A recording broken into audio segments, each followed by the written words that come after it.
So today I would like to present a bit on my topic, journey of contributing open data from Malaysia to global. First, let's talk about map, right? So basically, this is where the starting point for the open data, and every history is a map as concluded by Jacob Bronowski, which is a Polish-British mathematician and historian and a philosopher. And you can imagine all the important events happening around the world actually can be reflected in a map. So to draw a good paper map, right, back then, so you need to have a specialist to do it. So there's a subject called cartography, which is specialized to draw the maps in accurate way. And as highlighted by Dr. Kate D. Harris, so in cartography, as in medicine, art and science are inseparable, and the perfect map blends the art and science into the effective tool of the visual communication. And here we need to talk about on digital map.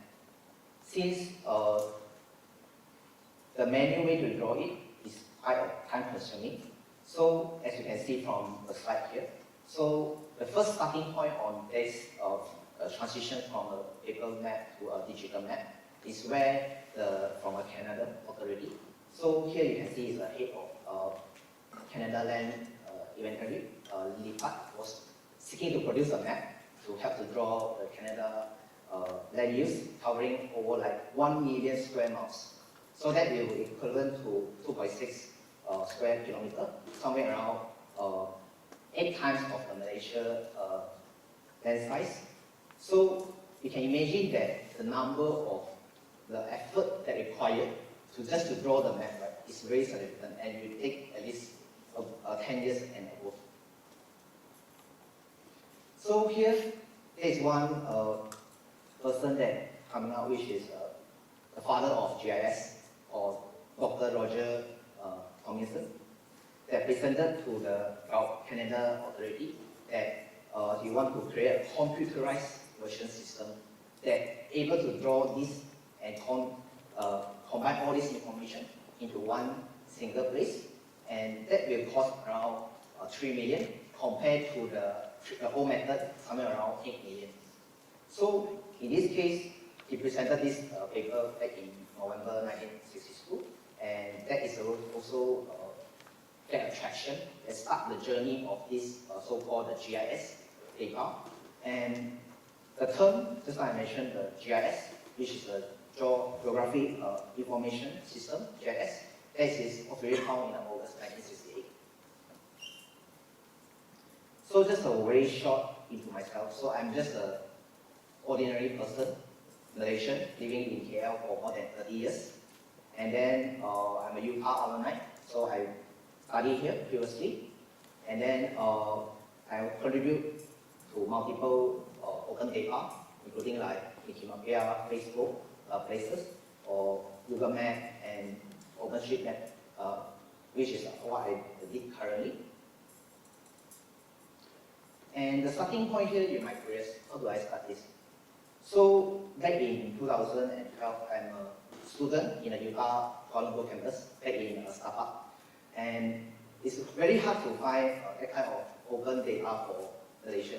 Also, when I want to find if someone back in the KL campus, you know, like SA block, SD block, SD block, right? And I cannot find the information on the map itself. So what I did is that I want to provide some changes to the map. And that time is only the tool that I can use is so-called this Google Map. And that time there's this tool called Google Map Maker, and whereby you can just basically, like this, you open the web page, and then you have an option, something like suggest and edit, right? And then you will just go to this same UI, and then you just provide your feedback. So everyone here, if you have a Google account, you can just do exactly the same thing to update the place or what's the category, phone numbers, and etc. So however, for this Google Map, is only able to update single pinpoint like the place marker. It's not able to modify, for example, the boundary of the UTAR Sungai Long campus. Then that is not possible via a Google map. So later on, I found this tool called Mapia. So this is quite an interesting tool that you can modify like those yellow line. It's like roads and it's built on top of the existing map. So you can see on the next slide is something like this. So I will use the Petronas Twin Tower as an example. You click on it, you can see that it's on the red highlighted boundary. It's the one that for the Petronas Twin Tower. Once you click on it, you can modify all the required data, like the description, the photos, the coordinate, or Wikipedia articles, and everything that you need. You can just input that in a left sidebar, and then you can have all the information that you can gather on this single place. However, this is only focusing on the polygon, like the boundary of each. So this is not, I would say, it's not perfect in the sense that it will have all the information that I need. Then I found out the next is called the OpenStreetMap. So the OpenStreetMap is something like as you see on the screen, is that you have everything, including the boundary and the place marker. So it's like a combination of Google Maps and the Grab and OsmAnd. And on the left side, you can see that they will have like a different language. Here you can see Malay, Arabic, Greek, English, Spanish, or French, right? So it provides a very flexible way to update just a single place. And the list is very long. You see the score bar is just starting of it, it's just like author, and we're very long. And so my first edit for this OSM actually is UTAR, which is here. You can see the point marker, which is exactly pointing the blue dot. It's a heavy building. Back in February 14, 2016, somewhere around nine years ago. Yeah, so this is where I started that as an OSM. And for now, from that single edit from UTAR, now I have been contributed to more than 250,000 edits to also across multiple countries. In the sense that, because I like to travel, so that's why when I go to one places and then I will try to, like China, Hong Kong, and then I will try to get the Chinese name and the English name to get it consolidated into a single place. Then that will allow a better accuracy. And at the same time, like the Wikimedia, I also did some previously to somewhere around 300. But I have been stopped for now because I found OSM is much a better option. So that's why I continue with OSM at this moment. And also Google Map, I've been local guide for level 9. The highest one will be level 10. So I still need to work hard to achieve that for the coming next few years. Of course, we are thinking about like, what is the other impact, right? You just edit it for fun, is it? No, actually there's much more positive impact. First is, you can see on the slide is that there's a OsmAnd or Maps.me. This is an offline navigation map. Because normally if you go for like Google Map, then you need to get the real-time getting the data right on the phone. Then for this two apps, you can just download from the Google Play Store. And then it's offline map. You can download the whole map. And then when you go to somewhere that like kampong or village that don't have a good internet connection, then this will be a good alternative for you.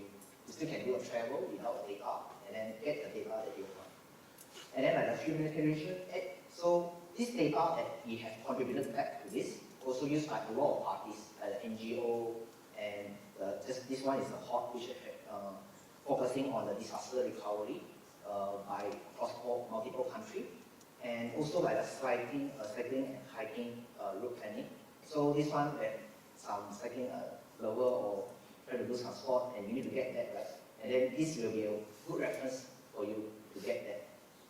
And also for government authority, they can use this data for urban planning and also for public transport net if as an ordinary person that you like to get the LRT or MRT. So this is also a good point. And also for a commercial purpose, you can see also like Grab. So the Grab, like they want to order food, so they also realize some of the data that coming from the OSM. So that is also very useful for them and also for us, because I noticed that the data that has been edit by myself is somehow is reflected inside the map where I'm doing the food ordering. So you can see that whatever that the data that you have input and is accurate, right, then that will provide an impact not only yourself, but also your friends or living your neighbors, etc. And lastly, it also can provide a positive impact for the academic, right, for the professors, everyone that you utilizing this data. And that is, yeah.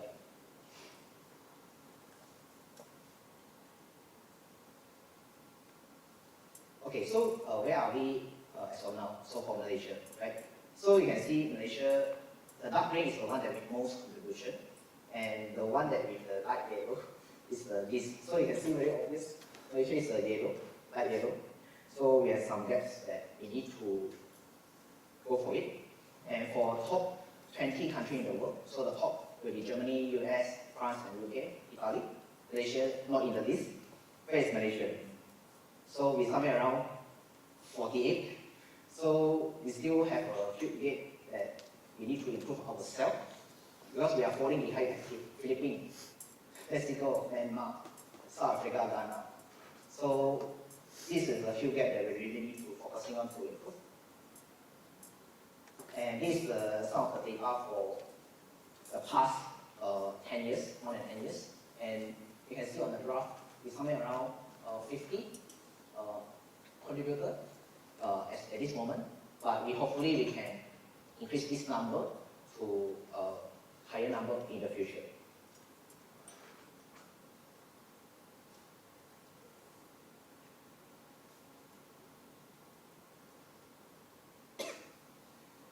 Okay, so these are the unnamed heroes that doing those contributions for our country. I used to be in the top 20, but now I have been busy with others, so I'm no longer in this top 20. But these are the guys that really doing the dirty works and at the background, really to improve all this data, not only for our country. So you can see the number like 6-digit net changes, like 146,000 just for last 2 months. So it's a significant one. And what's next?